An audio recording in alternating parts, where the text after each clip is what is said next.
Bonjour à tous et j'espère que vous allez bien. C'est enfin le retour de ce fameux concept qui vous plaît et qui me plaît également énormément. Un petit mot d'excuse, bien évidemment, pour le retard qu'a pris cette vidéo. Donc je tiens à dire un énorme merci à ces 4 auteurs que je vais présenter, d'avoir compris le besoin que j'avais de faire une pause YouTube. Vous le savez, je l'explique assez souvent quand je fais ce genre de concept, mais c'est une vidéo qui demande énormément de temps, parce que je dois lire beaucoup d'œuvres, après je dois contacter des auteurs, les auteurs généralement répondent extrêmement rapidement et sont toujours au taquet pour m'envoyer leur projet et tout ça, mais après j'ai l'écriture de la vidéo qui est quand même assez longue, puisque je dois présenter 4 auteurs de manière assez brève, parce que je peux pas non plus faire une vidéo de 4 heures, et donc c'est très compliqué, très intense et très éprouvant comme vidéo, parce qu'après j'ai aussi le montage, des incrustations, certains effets, donc j'essaye d'être efficace, mais c'est parfois compliqué, donc merci beaucoup d'avoir été très patient. Un concept assez simple, 4 auteurs amateurs présents sur une plateforme, Manga Draft, et un mec très peu organisé pour vous présenter ces 4 auteurs. Théosis par Louis et Nat. Je suis une tête flottante, et l'œuvre que je vais vous présenter colle assez bien avec juste une tête seule. Enfin, il se passe beaucoup de choses dedans, des combats, et on pourrait penser qu'en fait, je viens de me faire décapiter. Mais ne vous inquiétez pas, mon corps va super bien regarder. Sippa, notre jeune héros, se voit recevoir une amulette. Ce sera d'ailleurs la seule chose dont son père n'héritera pas quand il sera sur le trône. Omété, une entité suprême créa la vie. Ne pouvant gérer cet écosystème, il créa alors 20 amulettes liées entre elles. Liées car une fois les 20 amulettes réunies par un être vivant en même temps, il deviendra alors une divinité à son tour. Les 20 amulettes au même endroit, 4 êtres devinrent alors dieux. Seulement, après ces 4 nouveaux dieux, Omété décida de les éparpiller. Sippa se voit alors confier une énorme responsabilité, car nous le savons, les hommes sont avides de pouvoir.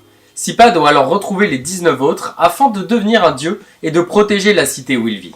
Mais les dieux ne semblent pas apprécier ce nouveau traqueur d'amulettes, car eux aussi ont des choses à perdre si un nouveau dieu arrive parmi eux. 11 ans plus tard, le père de Sippa règne sur la cité, et notre jeune héros recherche les amulettes, mais sans savoir exactement par où commencer. C'est alors que la quête absolue de Sippa peut débuter, et croyez-moi, il va en chier. Partez à la découverte d'humains, de créatures plus étonnantes les unes que les autres, où les dieux se mêlent de ce qu'il se passe et où l'espoir semble être par moments une simple utopie.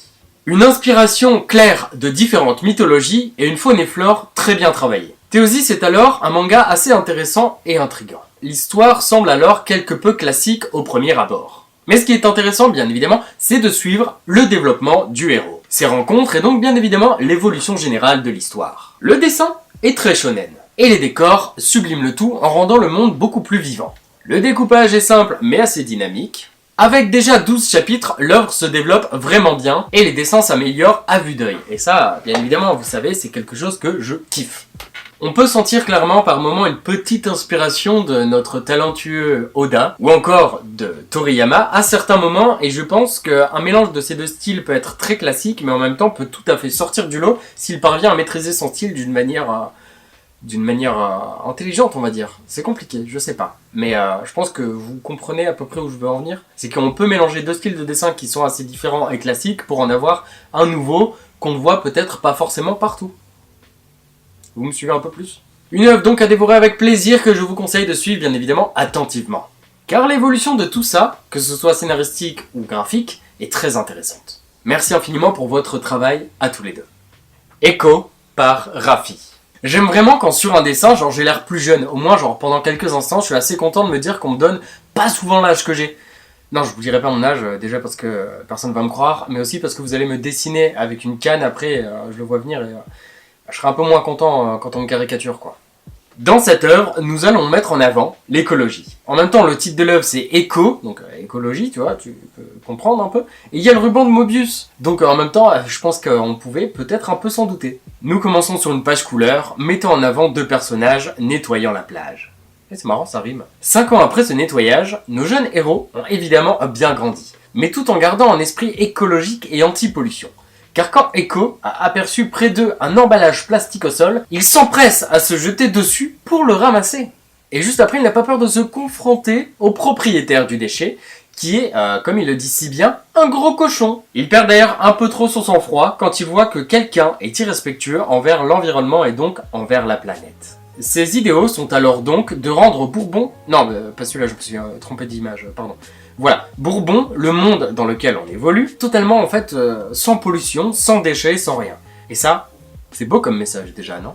Et comme il le dit si bien, c'est quelque peu utopique malheureusement, et tous les moyens seront bons pour rendre ce monde meilleur.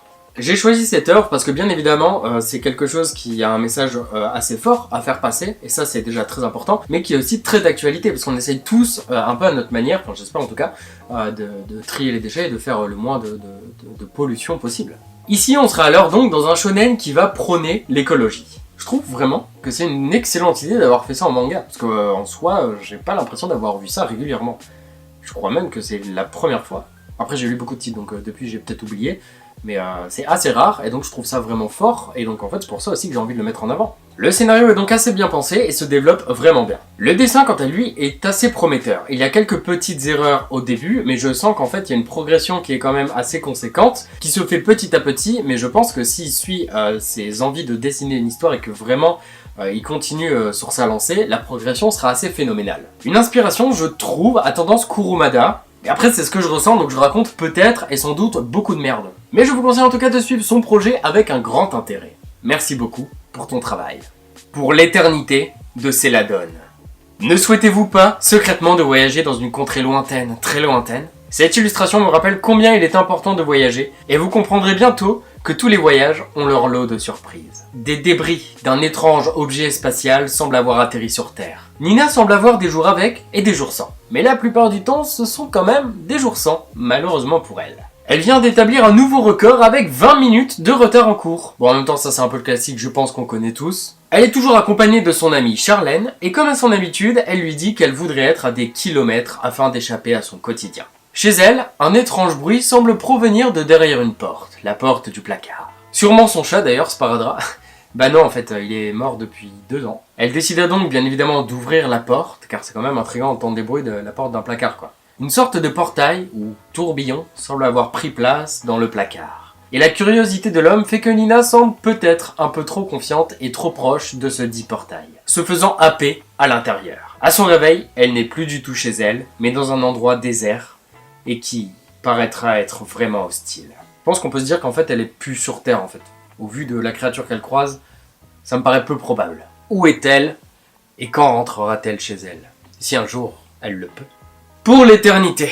Titre qui je pense peut-être annonce la couleur que Nina ne rentrera peut-être, probablement, jamais chez elle. Je trouve qu'au niveau du scénario il y a peut-être une petite inspiration de John Carter, en tout cas c'est mon ressenti. Le scénario est donc fortement prometteur, car quand on voyage dans l'espace, souvent c'est une porte ouverte à beaucoup de possibilités. Car l'histoire peut se passer sur une seule planète, et si jamais elle a envie d'aller plus loin, elle peut tout simplement explorer d'autres contrées, d'autres confins de l'univers. Donc en fait, c'est une histoire qui peut être relativement courte, selon ses envies, ou alors un peu plus longue.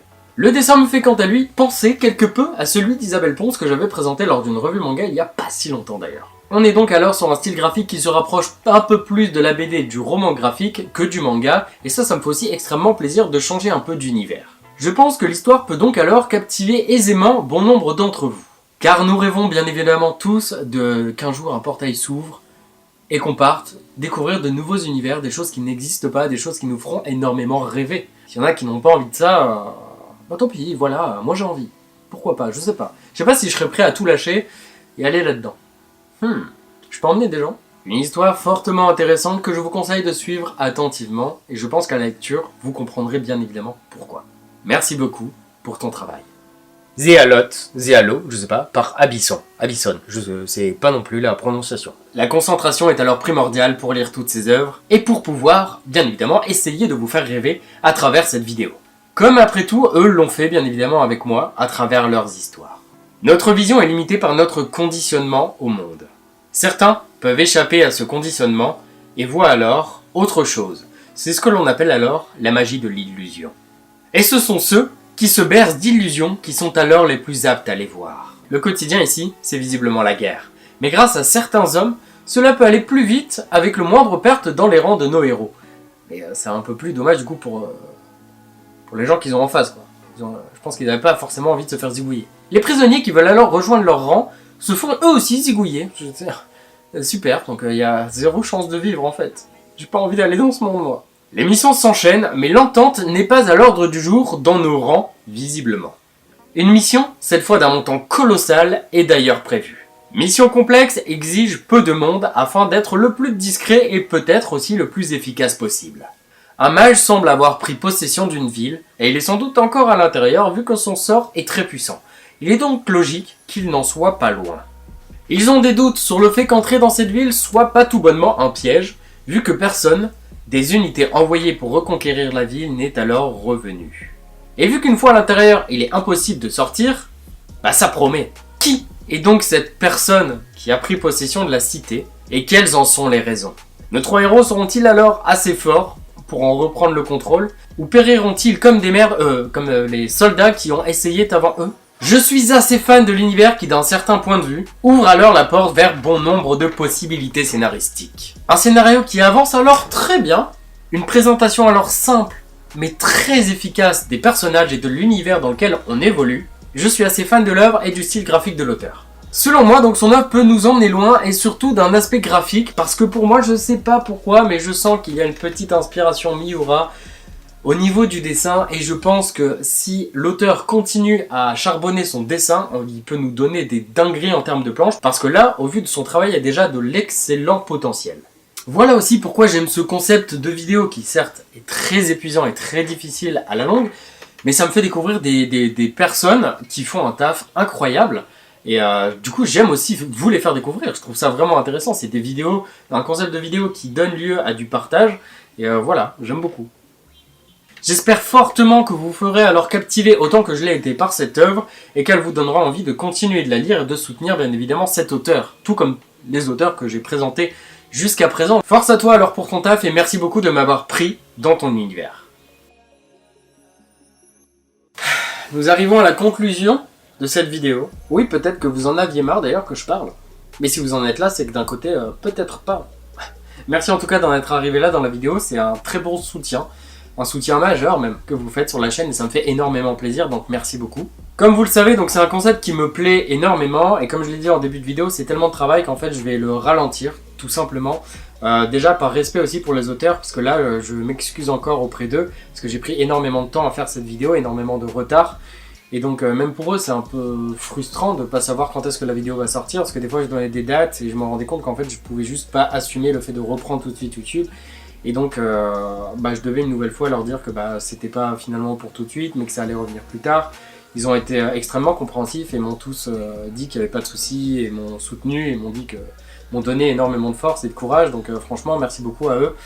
Mais oui, il faut que je ralentisse ce concept parce que c'est un peu trop épuisant pour moi.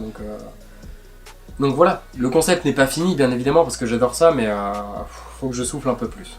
Mais c'est quand même un vrai plaisir de reprendre ce concept et de reprendre les vidéos avec ce concept, justement, ça me fait beaucoup de bien et j'espère que la vidéo, en tout cas, vous l'aurez appréciée. On se retrouve très bientôt pour de nouveaux formats et de nouveaux concepts de vidéos. N'hésitez pas à me suivre sur les réseaux, je dis pas ça pour rien, ça va pas venir tout de suite, mais il y a des choses qui arriveront. A très bientôt, on se dit donc à bientôt évidemment, et on n'oublie pas le traditionnel, vous avez l'habitude. Bisous sur les fesses. Ouais, je fais un clin d'œil aussi.